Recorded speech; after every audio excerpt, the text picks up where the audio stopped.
All right, guys, time again for our favorite time of the week when we get to answer a few of your questions. Saagar, what's up first? Numero uno, Joseph Maltby. Where can institutional legitimacy come from? The declining sense of legitimacy in institutions has been a theme of your show. What do you believe the underlying source of legitimacy for our institutions? Is there a way to escape the doom spiral that we seem to be trapped in, where people only seem to see an institution like elections, the media, the Supreme Court as legitimate when it does what they agree with? I think there's a really simple answer to this, which is for institutions to actually perform and the people who are in charge of governing actually governing. So Stoller had a great piece on this with regards to Buttigieg and the airlines versus the folks who've been put in charge in the antitrust at DOJ and some of the other key positions with regards to monopolization. And with Buttigieg, obviously there's a complete failure to govern on a basic level that is outside of, culture war issues, or this is something every American wants our national airline infrastructure to function. So if you are aggressively regulating and making sure that you're actually doing your job in governing and delivering for the American people, well, then lo and behold, you start to regain some trust in government and regain some trust in those institutions. The example that I know a little bit more about than the antitrust piece that Stoller is obviously very focused on and expert at is the NLRB, so the National Labor Relations Board. General counsel there, again, very effective at just actually governing with very limited resources too, by the way, and making it so that workers have a fair shot, with the existing framework, within the existing framework of laws to be able to organize and exercise their rights to collectively bargain. So I think it's really basic. If you just do a good job and actually deliver for people, then people start to rebuild a little bit of trust. It's actually not hard. We have a very similar drop in institutional legitimacy in the 1920s and 30s. There was the whole Gilded Age, and then the Depression came. Everybody lost faith in the government, and then FDR came in and he reformed the government, and then people believed in the government again. And then, it didn't hurt that we eradicated the Great Depression, and then we won World War II. So that'll do it. And then you have post-war legitimacy and the 1950 Marshall Plan and all that. That also helped. That's how you get buy-in into the system. And really, if you look at the pushback of the 1960s, it was a rebellion against that. And that also created a new form of, how we have to believe in these institutions or not. So it's well within the American tradition. We've done it so many different times in our history. It's just time to do it again. Yep. I don't think it's that complicated. Indeed. Okay. Second question, Gene Schumann, James Webb Telescope. Oh, yeah.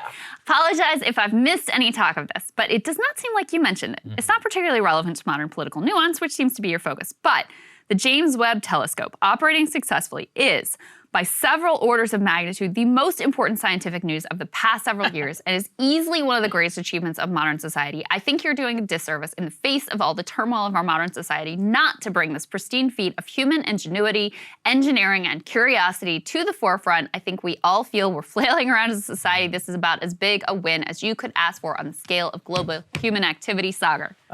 Yeah, I don't really agree with you, Gene. I'm not saying it isn't a tremendous increase and accomplishment of science, but look, we had the Hubble by the way, I think the pictures are awesome. I downloaded them, I posted them, I zoomed in, did the whole dream of the stars, etc. It's also 2022. We launched a high-resolution telescope 30 years ago into space, so I wouldn't qualify this as some tremendous success. I want to see some moon bases, some Mars missions, some new rockets, something look, I honestly think it's a tremendous slap in the face to NASA that the greatest accomplishment in modern space has been done by a private company, which is SpaceX. That shows you they've been dragging their ass. What was their accomplishment? SpaceX basically had a reusable rocket. That's it. Since that's reusable basically rocket. And again, SpaceX is only accomplishing what the United States accomplished in the 1950s in terms of putting people into orbit. Right, so exactly. I'm That's okay, what did they accomplish? That's what I'm saying. It's not good for the American space program. I also feel like orbit is fake space, but we've discussed it before. Just going up in orbit, coming back down, is sort of fake going into space. Look, it was cool when Yuri Gagarin did it. It's not that cool now. He's been dead for a long time. I disagree a little bit, though, about the import of the James Webb Telescope, because while we were on break, I did a little bit bit of reading and listening to podcasts about it, and the level of detail. So when the Hubble telescope first launched, they had screwed up some measurement of one of the mirrors by 2 microns, which a sheet of paper is like 100 microns. So 2 microns is like infinitesimally small. And so when it first goes down to sending back images, they're all blurry, and they had to mess with it and do this and that, and they had to build some other thing and send it up and whatever to get it to work. They didn't have that option because it's so far out in space. There was no way to fix it once it got up there. So everything had to be absolutely precise, every single mirror position, everything. And so the fact they're able to accomplish that, and the images are so much more detailed and far-reaching than anything that had been done before, I do think that's an extraordinary accomplishment. And what I see it as an argument for is that sort of research and just inquiry into human curiosity and pushing the boundaries of scientific knowledge, that's not going to be profitable. Like Elon Musk there's never going to be a profitable motive for private companies to pursue.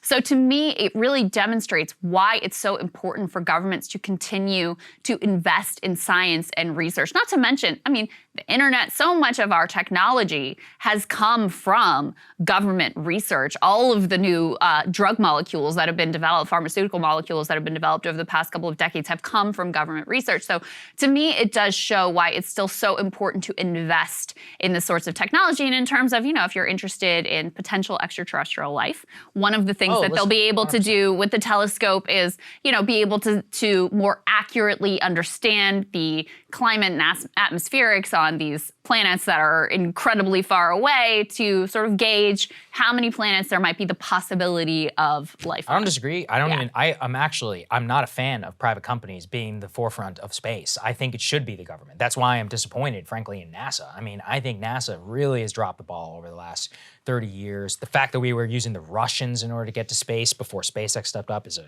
tremendous failure on their part. And look, I think this telescope is cool. You know what I think is cooler? Going to Mars. I think it's cooler to have a moon base. I mean, we haven't been into interplanetary space, interplanetary space since 1971. So anyway, these are all things that just drive me absolutely nuts. And I think NASA relies too much on check out our new weather satellites. I'm like, I don't give a shit about your weather satellites. Like, what actually inspired confidence in the American space program was going to the moon, and then we really lost our way.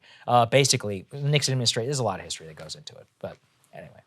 Okay, next question, Saagar. Right. I'll ask it since this is to you. Donald Bangert, seed oil disrespecter. I've been listening to you guys since I heard Saagar on Paul Saladino's podcast. I'm just curious if you, Saagar, consider yourself a seed oil disrespecter. I love this question. So for the uninitiated, there is a huge debate online. Paul Saladino, by the way, is a big carnivore advocate. For those of you who don't know, seed oil discourse online is basically saying that people are not responsible. This is a huge thing, just so people know. Whether seed oils are responsible for obesity or not. Now, I take the median position. So we're talking like soybean oil, hydrogenated oil, like all the trans fats, stuff like that.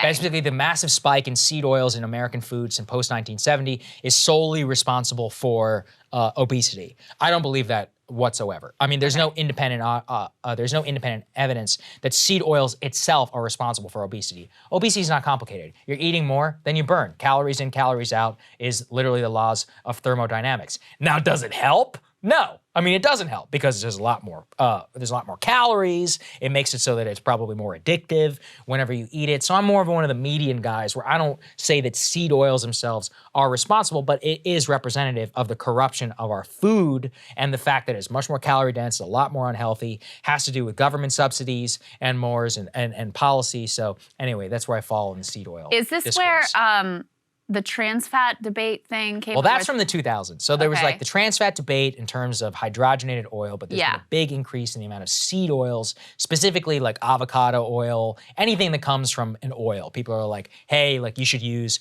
there's a big debate again, people should use beef tallow rather than actual seed oil. Because seed oil, I don't want to get too much into it. Is that seed oil? So olive oil is up, people are a little bit Anyway, what they would say is use butter or use beef tallow. Butter better than olive oil. Well, from their perspective, this is why I depart, which is that, look, I'm personally, like, I think most people are better off losing weight no matter how. Like, I could easily eat seed oil and lose weight because I track almost every calorie that I eat. Yeah. However, what you find out whenever you do track all your calories is you're like, holy shit, a single teaspoon of oil is 100 calories. And you're like, I've only got 1,800 to play with here. Like, I'm not going to eat this. So yeah, but they follow in terms of like the naturalistic element of the food they're not coming at it from how I am, which is calories in, calories out. This is a huge debate. I mean, I don't actually really agree with calories in, calories out, though, because, I mean, I think sugar is more the root of all evil than seed oil, because, like, there was actually a lot of big food money spent to create this idea that all calories are equal. So if you're eating calories that are just like empty sugar versus you're eating something that has a lot of fiber, which is going to keep you a lot more full and have more health benefits for you, those are not the same things.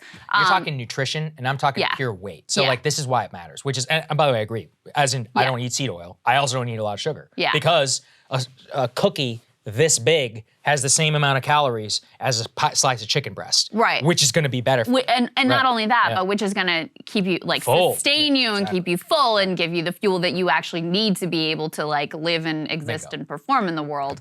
But also, I mean, the government subsidies are a big deal. The whole reason, you go in the grocery store, it's like 80 million different ways of packaging corn. That's like what the grocery store is, which corn is obviously very high in sugar. So I think a lot of the root of our obesity epidemic has to do with the food that we have made cheap and accessible, and then also the fact that we structure our society to be very, like, anti-walking and forcing people into vehicles. That's why I split the difference. I'm like, look, it's not good for you. I don't think it's good for you at all. Do I think it's the only reason that we have obesity? No. I mean, obesity is multifaceted. There's a lot of things that go into it. Other countries, I mean, in India, people cook with seed oil all the time. Oh, there you go. And that's actually one of the main people are like, hey, people use vegetable and canola oil and all kinds of processed insanity in India. And guess what? They don't have obesity. You know why? Because, frankly, a lot of them are poor and they can't afford enough food. So there's a lot that goes. Or vegetarian, and it's also much more active. Vegetarian, much more, more likely to walk. It's hotter. People don't have AC. So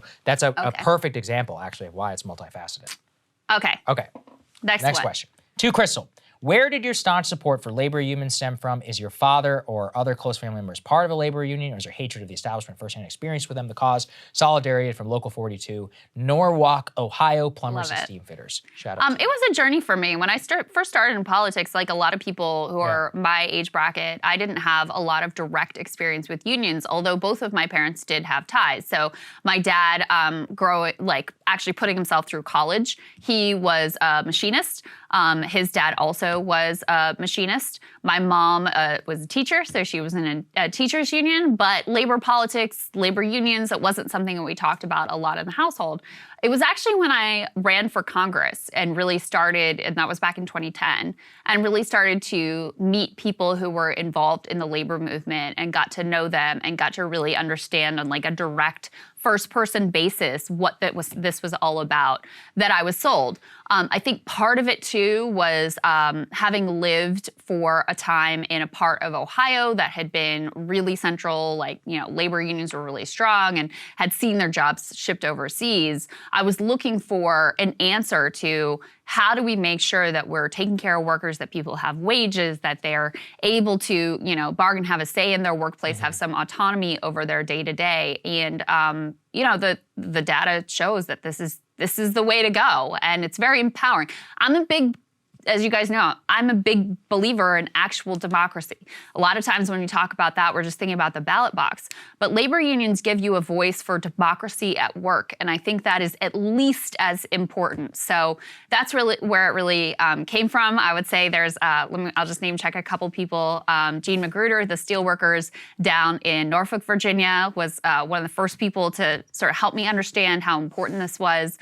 Jim Hughes, Teamsters in Louisville, Kentucky, Becky is another person who has been, really important for me to understand the sort of ins and outs of the labor movement and the values entailed therein. So a lot of folks who have influenced me there, but just the more that I learned about it, the more I realized how if you track the decline in the middle class, it goes hand in glove with the decline of union rates, and these things are incredibly important. Great answer. I learned much of what I did from you, so thank you. All right. Last question, Daniel Tashajan, let's go with Tashajan. I'm trying to start podcasts. One of the things that bothers me is stumbling in speech. What I've noticed is you can smooth out a lot of the rough edges with editing, especially when it's audio only. However, I sometimes hear you guys stumble with your words, and it seems to bother you too. Honestly, hearing you two stumble at times gives me more confidence in my own ability. Should podcasts be edited, raw, lightly edited? I want to come across as authentic, but I also don't want to waste my listeners' time with a bunch of filler words and stumbling. What do you think? Don't edit it. People don't care. I mean, this is something which goes back to basics of performance. So I even remember I took some public speaking courses, and even when when I did a lot of acting, number one thing, if you make a mistake, roll through it. People will completely forgive a mistake. What's frankly cringe and draws attention to it is when you say, "I'm sorry, can I do that again?" When people are giving, that's horrible. It gives me anxiety. Yeah. Just thinking about it. Just go past it. If you stumble over your words, most people won't care. I mean, listen, I'm not perfect. I'm sitting here swallowing all the time from my over-salivation. And yet millions of people watch the show. So there's a perfect, nobody gives a shit. If you can make an eloquent point, I mean, I say things wrong all the time. I always say in order to, which is apparently like a verbal tick. I've got all kinds of things that people have pointed out. Guess what? Some people, they get annoyed, but 99.999% of people are never going to care. And I think this is something that people who get really nervous focus on. They're like, I say a lot. Yeah, so does everyone. It doesn't matter. Sure, should you try and improve your diction? Absolutely. Is it a deal breaker? Absolutely not. So that's my advice. I really agree with that. Yeah. And I mean, I think it depends a little bit on the type of podcast that you're doing. But if you say your goal, if you're like a narrative, right, exactly. If you're doing like an explainer, and it's got to be tight, something like that. It is different, and then you want to edit and make sure that it's just you're filling the space with exactly what you want to fill it with. But if you're saying your goal here is to come across as authentic, I would try to keep it as raw as possible, because people do, and you even say it here, relate to. When you stumble over your word, when you're my brain sometimes malfunctions. I'm like, shit, what's the word? Saagar will help me get through. I mean, those are all very relatable because we've all been there. So as long as you're able to effectively communicate and people understand what you're saying, they will put up with a lot of verbal imperfections because, oh my God, we're all human. Actually, the thing that's weird is when people are like weird robots like Pete Buttigieg and are too careful, practiced, precise, slippery in their language. That's what actually makes people mistrust you and sort of uncomfortable. Yeah, you seem like a freak. I'm sure you're fine. If you have perfect diction and you're like perfectly on, it's very weird. It's robotic. Yeah, I mean, think about some great politicians and their speeches. There's a natural ebb and flow to it, which that's what makes a great speaker, which is, I mean, even Obama, many of these people, they had stumbles all the time. Think about Trump. Yeah, Trump. I mean, Trump was you read a all over the transcript of place. Trump and you're like, what the hell? But he's, in his way, a very effective communicator. So you just have to find your own style, feel comfortable in your skin. And if you feel comfortable, then people are going to feel comfortable listening to you. That's the main thing. Just be authentic. And people can tell, they can smell it. Whenever you're inauthentic, frankly, when you're editing like that, again, unless you were doing some like murder mystery narrative pod, I highly recommend not adding it. Indeed. All right. All right. Love y'all. We'll see you soon.